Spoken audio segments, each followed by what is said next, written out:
Bezrat Hashem, le Zohar de ce matin, Vekaralo Oel Moed. Alors on fait une petite préface pour expliquer le Zohar. Moshe Rabbeinu, il monte au Sinaï, 40 jours et 40 nuits. Il reste là-bas, Dieu lui donne les tables de la loi. Ken? Il lui donne toute la Torah. Moshe écrit toute la Torah de la création du monde jusqu'au point qu'ils sont venus à Sinaï, et tout lui est donné. Il redescend pour donner la Torah à Israël. Le problème était, il leur a dit, je monte pour 40 jours. Mais qu'est-ce qu'eux, ils ont fait? Tout de suite qu'il est monté, ils ont dit, jour 1. Dit Rashi, c'était faux. Parce que jour 1, on ne peut pas compter une journée à moins qu'il y a la nuit qui l'accompagne. Vaï Erev, vaï Boker. Donc, le jour qu'il est monté ne devrait pas compter. Ne devrait pas compter. Ils auraient dû attendre la nuit pour compter jour 1. Et là, après, 2, 3. Combien il manquait? Combien c'était le manque? 6 heures. C'est exactement 6 heures. Ils ont compté la journée qui est 6 heures. 12 heures. Là, depuis qu'il est monté. Alors, il restait 6 heures. Et après, il fallait commencer le soir, dire, voilà, ce soir, c'est jour 1. Quand ils ont compté la journée comme un jour, il leur manquait 6 heures dans leur compte. Dans ce cas, ils voient que Moshe n'arrive pas. Ils cherchent un dirigeant, ils cherchent quelqu'un qui leur guide. Malheureusement, qu'est-ce qui est sorti de tout ça? Le veau d'or. Moshe redescend, 6 heures plus tard, il voit tout ce qui se passe dans le camp, il casse les tables de la loi. Mais pas seulement qu'il casse les tables de la loi.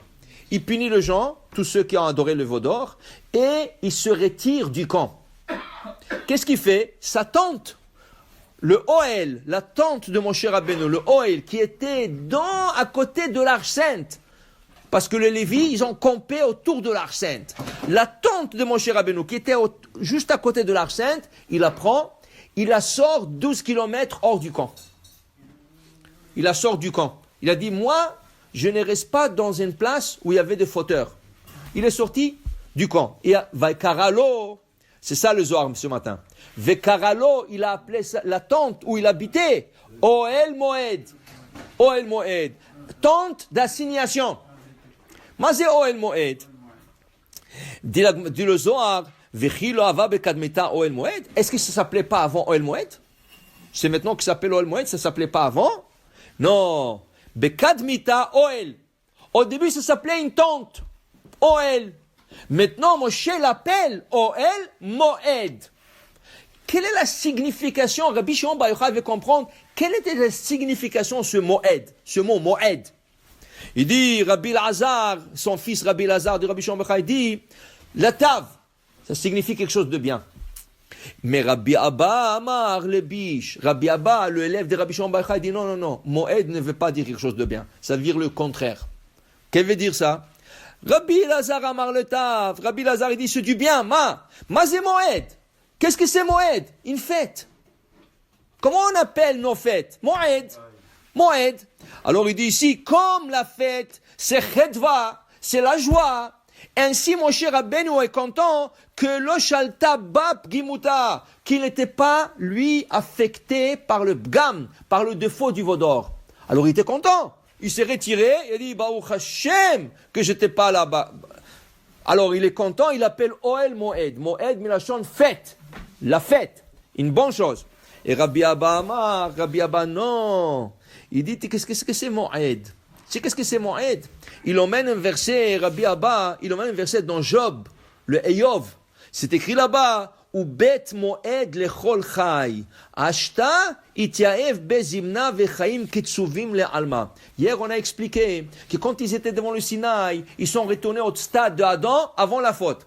Et Adam avant la faute était censé de vivre éternellement. Ainsi, eux, étaient maintenant, en recevant la Torah, censés de vivre éternellement. 3 millions de Juifs vivent éternellement.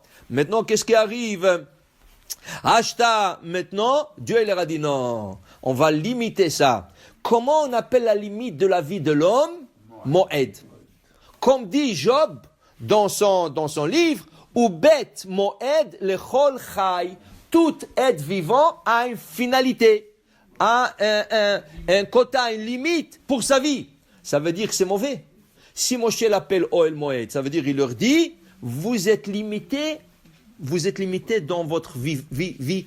Parce qu'avant, vous étiez supposé de vivre éternellement. Alors il dit, Rabbi Abba, il dit voilà, ça c'est le Moed dont Moshe l'a appelé. Pour dire deux manières de voir la chose. Mais maintenant, dans la paracha, Hachem il dit à Moshe Rabbeinu, Moshe, moi je suis énervé contre eux. Moi je vais leur punir aussi. Et toi tu t'es retiré. Qui c'est qui va les approcher? On ne peut pas tous les deux se retirer du peuple. Moi je me suis retiré. Et toi aussi tu retires. Au moins toi reste avec eux. Comme ça, tu le rapproches un peu, tu les enseignes. Qu'est-ce qu'il fait, Moshe Rabbeinu? Alors, il garde ses tentes pour aller parler à Dieu au moment précis. Alors, il retourne au camp, il retourne habiter dans le camp, mais quand il voulait parler à Hachem, il sortait du camp à Ohel Moed. Et Rachid dit, au nom du Midrash, chaque fois qu'il allait à Ohel Moed, tout le peuple d'Israël, 3 millions de personnes se mettaient debout. Ils attendaient qu'il arrive là-bas, ils rentrent dedans, parce qu'il parlait à Hachem, panim el panim, face à face. Il disait à Hachem, voilà, j'ai une question, Hachem, voilà, j'ai besoin d'un enseignement. Il lui parlait face à face à Dieu. Et c'était dans le Ohel Moed, justement dans la tente d'assignation qu'il parlait à Hachem. Alors pour dire qu'à la fin, Moshe est retourné, et cette tente est devenue la tente où Moshe se rencontre avec la Shekhinah pour savoir les enseignements, pour donner ça au peuple d'Israël. Amen ve Amen.